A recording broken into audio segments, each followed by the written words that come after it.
میں بادشاہ حسین کی عزت کی قسم میں ممبر سے صرف تاریخ پڑھوں نا تو لوگ پریشان ہو جائیں کہ ایسا بھی ہوا ہے۔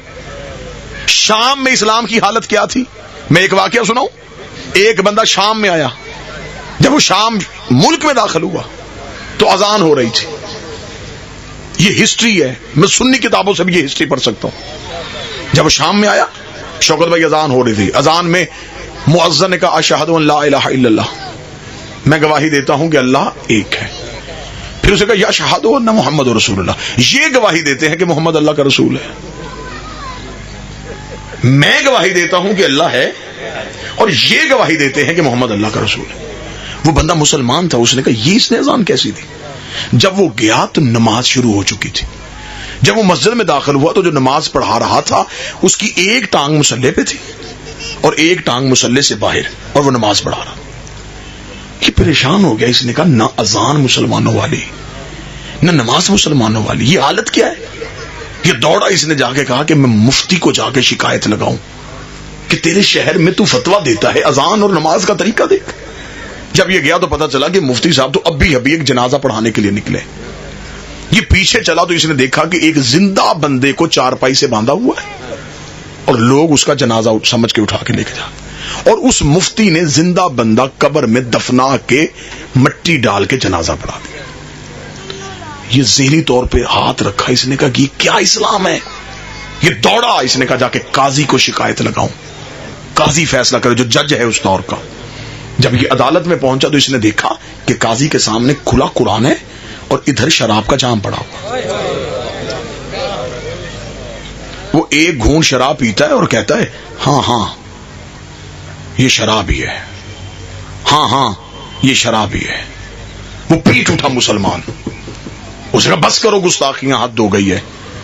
میں جب سے شام میں داخل ہوا مجھے ایک ایک چیز پہ اسلام کا مذاق اڑتا ہوا نظر آ رہا ہے۔ کیا یہ نہ اذان مسلمانوں والی، نہ نماز مسلمانوں والی، نہ مفتی کا دین کا کردار، نہ تیرا دین پہ حق۔ اتنا کہنا تو اس قاضی نے کہا کیا تجھے؟ اس نے کہا اذان کیوں ہے، ایسی نماز کیوں ہے، ایسا مفتی کیوں ہے؟ اس نے کہا سب کو بلاتے ہیں، ابھی فیصلہ کرتے ہیں۔ حالت دیکھیے گا بندوں نے اپنے طریقے سے اسلام بدلا کیسے تھا۔ اس نے کہا کیا ہے اسلام؟ اس نے کہا اس مؤذن نے جو اذان دی تھی وہ اس لیے دی تھی کہ وہ مذہب کے اعتبار سے عیسائی ہے،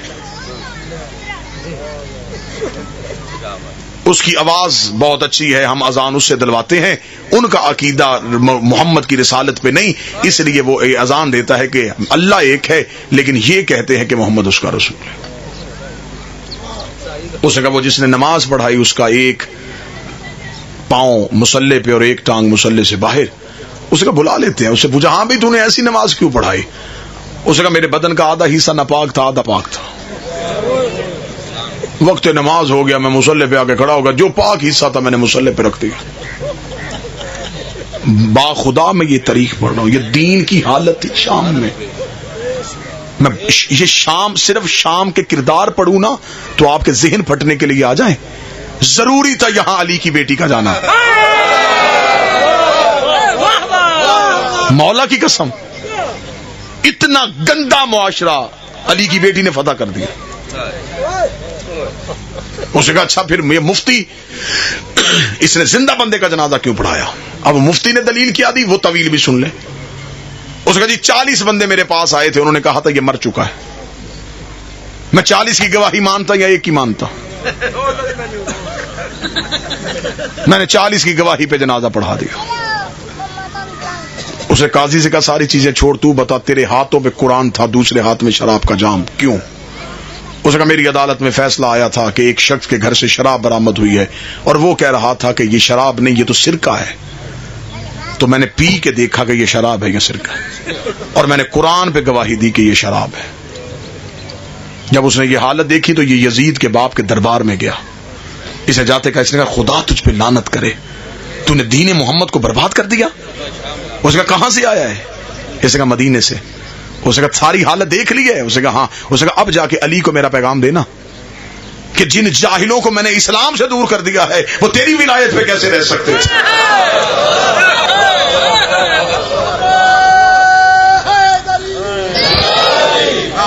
میرے پاس ایسے جاہل ہیں، ایسے جاہلوں کے گروہ ہیں جو میرے کہنے پہ دین چھوڑ سکتے ہیں، جب جا کے اس نے کہا دیکھ لی حالت، تب جا کے علی کو پیغام دینا مجھ سے جنگ سوچ کے کرنا، میں نے تیرے مقابلے پہ ایسے جاہل اکٹھے کر لیے ہیں، یہ جاہلوں کی فوج ہے میرے پاس۔ اب میں نے تاریخ سے ایک یہ کردار پڑھا اور ایک کردار یہ بھی پڑھ دوں کہ علی کے پاس کیسے لوگ تھے۔ بڑا مشکل ہوتا ہے ممبر سے ہسٹری پڑھنا، لیکن میں کوشش کیا کرتا ہوں کہ میں کوئی نہ کوئی موضوع ہسٹری پہ ضرور پڑھوں تاکہ میری قوم کے بچے جو کتاب نہیں پڑھ سکتے وہ خطاب ضرور سنیں۔ علی کے پاس کیسے لوگ تھے؟ مولا علی کا ایک صحابی ہے، اس کا نام ہے ترما بن عدی بن حاتم تائی۔ یہ حاتم تائی کا پوتا ہے، عدی کا بیٹا ہے، ترما اس کا نام ہے۔ اس کے باپ نے علی کی ولایت میں جان دی تھی۔ پوری ایک مجلس سرکار عدی بن حاتم پہ پڑھی جا سکتی ہے، عدی بن حاتم کے فضائل پہ۔ ترما اتنا ذہین تھا، اتنا ذہین تھا کہ مولا علی اس کو اپنا شاگرد کہتے تھے۔ شوکت بھائی دراز قد بڑا تھا، اتنا دراز قد تھا کہ اونٹ پہ بیٹھتا تھا تو پاؤں زمین پہ لگتے تھے۔ اسے مولا علی اپنا قاصد بنا کے بھیجتے تھے۔ اب جب اس بندے نے آ کے بتایا نا کہ مولا شام میں یہ حالت ہے، تو مولا نے فرمایا اتنے جاہلوں میں میرا بھی ایسا نوکر جانا چاہیے جو ان کی جہالت نہ چلنے دے۔ علی نے کہا کیا پیغام بھیجا ہے؟ اسے کہا جی حاکم شام نے کہا ہے کہ علی سے کہنا یہ سوچ کے مجھ ساتھ جنگ کرے، میرے پاس ایسے جاہل ہیں۔ علی کی آواز ہے ترما کو بلاؤ۔ ترما آیا، علی نے فرمایا ترما میرا خط لے کے شام جا۔ ترما نے خط لیا، خط امامے میں رکھا، اونٹ شام کی طرف۔ جب یہ شام میں داخل ہوا تو ایک باغ کے اندر معاویہ کے حواری پھر رہے تھے۔ باغ کی اس دور میں بھی چھوٹی چھوٹی دیواریں تھیں، دیوار چھوٹی تھی۔ انہوں نے باغ کے اندر سے دیکھا کہ ایک بندہ ہے جو اونٹ پہ سوار ہے اور اس کا سر جو ہے وہ بھی دیوار سے اوپر نظر آ رہا ہے۔ وہ فوراً دیوار کے پاس انہوں نے کہا اللہ اتنا دراز قد بندہ، وہ یہ کہاں سے آئے؟ انہوں نے کہا کیونکہ سارے جاہل تھے، سارے کمینے لوگ وہاں پہ رہنے والے تھے، انہیں نہیں پتا تھا یہ علی کا نوکر ہے۔ انہوں نے کہا آؤ اس کو مذاق کریں، اس کی توہین کریں۔ اکٹھے ہو کے باغ کی دیوار پہ آ کے انہوں نے ایک تانا دیا اس کو۔ انہوں نے کہا حال من اندہ کا خبر السما، تیرے پاس آسمان کی خبریں ہیں؟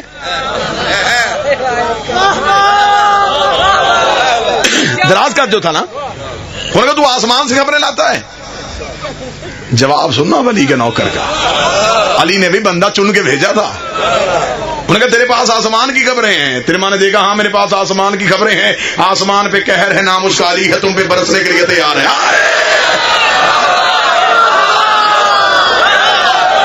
آسمان پہ قہر ہے، نام اس کا علی ہے، وہ تم پہ برسنے کے لیے تیار ہے۔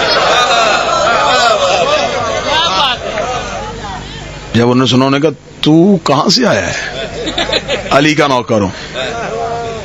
کہاں بیٹھتے ہو تمہارا بادشاہ؟ ڈر گئے وہ۔ انہوں نے فوراً ایک بندہ دوڑایا دربار کی طرف، انہوں نے کہا جلدی جا جا کے اطلاع دے علی کا قاصد آ گیا ہے۔ بات نہیں کسی کو کرنے دیتا، بندے دھیان سے بٹھانا، توہین کرے گا دربار میں۔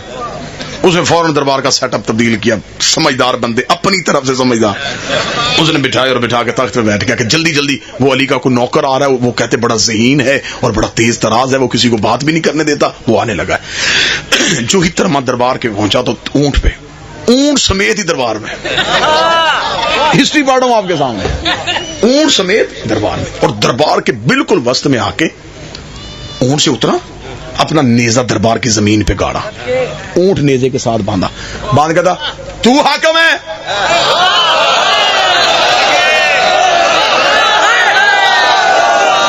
اور تو ہے شام کا حاکم؟ یہ تخت پہ ہی اس نے کہا سن میری بات، تو کون ہے؟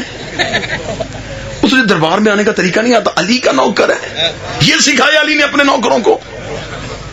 اس نے کہا خبردار میرے مولا پہ کوئی تانا نہ دینا، کیا غلطی کی میں نے؟ اس نے کہا یہ دربار میں آنے کا طریقہ ہے، اونٹ دربار میں لے کے آتے ہیں، جانور اونٹ دربار کے باہر باندھے جاتے ہیں، گھوڑے باہر، اونٹ باہر، تو اونٹ لے کے دربار میں آ گیا۔ پورا دن بھی پورا یہ گرد و نواح کا مجمع بولتا رہے، علی کے اس نوکر کے جملے کا قد ہی پورا نہیں ہے۔ میرے